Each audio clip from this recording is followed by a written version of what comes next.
बाजी भगवान शिव से विलग होकर अपने शरीर को भस्म किया। हिमालय के यहां जाकर के पार्वती जी के रूप में प्रकट हुए। हिमालय पुत्री पार्वती बाल्यावस्था से ही निरंतर ध्यानस्थ रहना शिव अनुराग में। जब किशोर अवस्था हुई, किसी से कोई संभाषण नहीं करती थी माता जी, हर समय भगवान शिव के ध्यान में निमग्न रहना, कठोर तप करना शुरू कर दिया। जो बिल्व पत्र सूख कर गिर जाते थे, माता जी उसको अपने मुख में रख करके पा लेती। एक बिल्व पत्र, अपर्णा, शरीर सूखने लगा। माता जी का नाम अपर्णा। भारी तपस्या। भगवान शंकर को एकदम बोध हुआ कि सती का जन्म पार्वती के रूप में हिमालय के यहां हो चुका है और वो हमारे लिए कठिन तपस्या कर रही है। तो सप्त ऋषियों को बुलाया और उनसे कहा कि जाओ इनके प्रेम की परीक्षा लो। जानते हैं, सब कुछ जानते हुए भी ये होता है। जैसे लोग कहते हैं भगवान जानते हैं अपने भक्त को, तो परीक्षा क्यों लेते हैं? तो पढ़ाया तो टीचर ने है, तो सालाना परीक्षा तो होगी ही कि तुम क्या पढ़े हो। ऐसे ही तुम्हारे प्रेम की परीक्षा होगी। तुम हरि को चाहते हो या हरि की रची हुई माया को? हरि की हुई रची हुई माया में आकर्षित हो गए तो 0 आ जाएगा। वो हरि की तरफ देखते रहे, माया से बच गए तो नंबर आ जाएंगे। 100 के 100 आते हैं यहाँ, 98-96 नहीं आते। 2 ही चैप्टर हैं, हरि पसंद कर रहे हो या हरि की माया। हर भक्त के सामने आता है तो प्रायः लड्डू ही खाने को मिलता है। बचता वही है जो मामे वे प्रपद्यन्ते माया में ताम तरंती थे। केवल हरि। पार्वती पहि जाई तुम प्रेम परीक्षा लेहु, गिरिहि पेरि पठयहु भवन दूरी करेहु संदेहु। हे सप्तऋषियों, जाओ, हमारी आज्ञा है।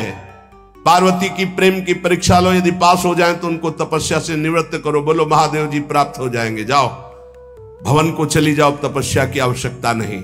ऋषियों ने जाकर के पार्वती जी को देखा, मानो मूर्तिमान तपस्या विराजमान हो, अस्थिमात्र हुए रहे शरीर, सूखे पत्ते बिल्व के। मुनि बोले, हिमांचल नंदिनी, इतना कठोर क्या प्राप्त करना चाहती हो? किसकी आराधना कर रहे हो? तुम्हारा लक्ष्य क्या है? यदि हम सुनने के अधिकारी हों तो आप कृपा करके बता सकती हैं। पार्वती जी ने कहा, मन बड़ा सकुचाता है आपसे बताने में। आप लोग कहीं मेरी हंसी ना उड़ा दें जो मेरा लक्ष्य है। मैंने भी बहुत सिखाने की कोशिश की, लेकिन मेरा मन नहीं मान रहा, हठ पकड़ लिया है।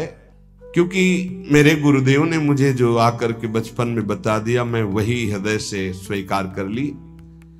मनु हठ परा सुनई न सिखावा, चहत बारी पर भीति उठावा।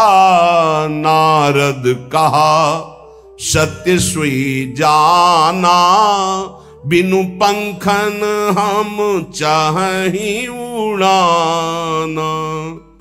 मुनियों, वैसे आप भी हंस दोगे। ऐसा लगता है जैसे हम भारी प्रबल धारा में बालू का बांध बनाना चाहती हैं। कहां भगवान शिव और कहां मैं? मेरे गुरुदेव नारद ने बचपन में आकर के कहा तुम्हारे पति देवाधिदेव महादेव होंगे। बस मैं तब से अपने पति की प्राप्ति की आराधना कर रही हूं।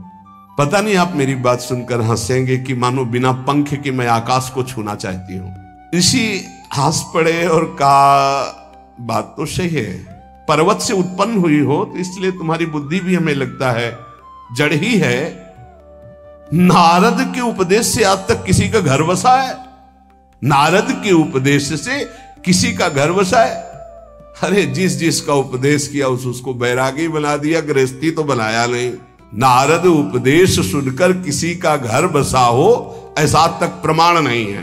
देखो, दक्ष के पुत्रों को उपदेश किया, 10,000 एक को 1,000 एक, लौट कर नहीं आए, सब बैरागी बन गए। चित्रकेतु को उपदेश किया, घर चौपट हो गया। प्रहलाद जी को उपदेश किया, पूरा हिरण्यकश्यप का नाश हो गया। नारद सिख जे सुनहि नर नारी, अवसि होई तजी भवनु भिखारी। तुम्हारे गुरु नारद जी की जो सीख सुना बर्बाद हो गया, बाबा जी बन गया, भजनानंदी बन गया। वैसे हम बताएं नारद जी हैं बड़े कपटी, ऊपर से साधु का चिन्ह है, अंदर से कपट। क्या कपट?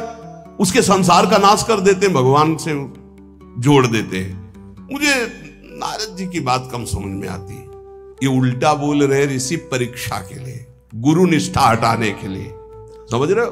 पार्वती जी ने कहा बचपन में मेरे गुरुदेव ने बता दिया, वही मैं। नारद जी की बात आज तक घर किसका? जो नर नारी नारद की बात सुने भवन त्याग करके भिखारी बन गया, प्रमाण है। उनके वचनों पर तुम विश्वास मान रही हो। महादेव जी को पति निर्गुण नीलाज कुबेश कपाली अकुल अगेह दिगंबर ब्याली। नारद जी ने तुम्हें भगवान शिव को पति बिल्कुल निर्गुण समझो। निर्गुण को बताओ, दूसरा भी अर्थ होता है और एक अर्थ होता है कि कोई गुण नहीं। नीलाज, नंगे धड़ंगे घूमते कभी कभी। दिगंबर, कोई लज्जा नहीं। कुबेश, भाई सुंदर मुकुट लगाए हो, पोशाक पहने हो, नहीं चिता की भस्म लगाए, मुंडों की माला पहने, बहुत बाघंबर डाल लिया, ये कुबेश है। कपाली, मनुष्य के मुंडों की माला। अकुल, आज तक कोई पता नहीं लगा कि किस कुल के हैं महादेव जी, क्योंकि सब कुलों के मूल है, मूल का मूल वही है, उनके मूल कोई है नहीं। अगेह, एक दीवाल नहीं है। 60,000 योजन का एक बरगद का पेड़ है, उसी के नीचे रहते। 60,000 योजन, 1 योजन 4 कोस, 1 कोस 3 किलोमीटर। कितना बड़ा वटवृक्ष? कैलाश में एक वटवृक्ष जिसके नीचे रहते 60,000 योजन का। 6 ऋतुएं शोभा देती उसी वटवृक्ष के। और कोई घर तो है नहीं महादेव जी के। और आभूषण भूल मत करना, बड़े बड़े विषैले सांपों का आभूषण कोई सोना चांदी नहीं पहनते महादेव जी।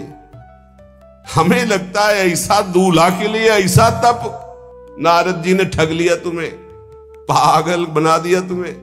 देवाधिदेव महादेव के सुनो, इन्हीं ने शिक्षा दी थी सती को। ऐसे बौरे पति मिले, आग में जाके शरीर भस्म करना पड़ा। इसलिए हम तुम्हें बता रहे हैं कि बहुत सुंदर दूल्हा हम देख के आए हैं। हम जान गए थे कि तुम तपस्या कर रही हो। हरि का नाम सुना है? बैकुंठ में रहते हैं, बहुत सुंदर हरि है। यदि उनका आप वर्ण कर ले तो सुखी हो जाएंगे। बैकुंठ राजधानी, अब आभूषण उनके क्या कहना, पार्षद सही। ऐसे शिव जो चिता की राख लगाते हैं, सांपों की माला पहनते, मुंडों की माला, सांप का जनेऊ, बाघंबर, हमें तो पसंद नहीं आए। और हमारी बात मान लो, ऐसे के पास स्त्रियां टिक नहीं सकती जिनके घर नहीं, आभूषण नहीं, धन नहीं, कोई भोग सामग्री नहीं, उदासीन, उनको किसी से मतलब नहीं। तो सुनो, हमारा विचार स्वीकार कर लो। अति सुंदर सुचि सुखद सुशीला, गावहि वेद जासु जस लीला, असबर तुम्हि मिलावब आनी। बहुत सुंदर त्रिभुवनपति, बड़े सुशील गुणवान, जिनका यश वेद गाते गाते अघाते नहीं है, कोई दोष नहीं, सद्गुणों के समुद्र, लक्ष्मीपति, वैकुंठाधिपति। तुम्हें कुछ नहीं करना, हाँ बोलो, वो आएंगे, गरुड़ पे बैठाल के ले जाएंगे। तपस्या करने की जरूरत नहीं। पार्वती जी बहुत हंसी। सुनति विहसी कहा वचन भगवान। अच्छा अच्छा अच्छा, आपने ठीक कहा कि पर्वत से हमारा प्रादुर्भाव हुआ है, इसलिए आपको यह भी पता होगा कि पर्वत बहुत हठीला होता है। जहां डटा है वहीं डटा रह सकता है। सुनो, पर्वत से सोना भी उत्पन्न होता है, जो आग में जलाने पर भी अपना तेज बढ़ाता है, घटाता नहीं।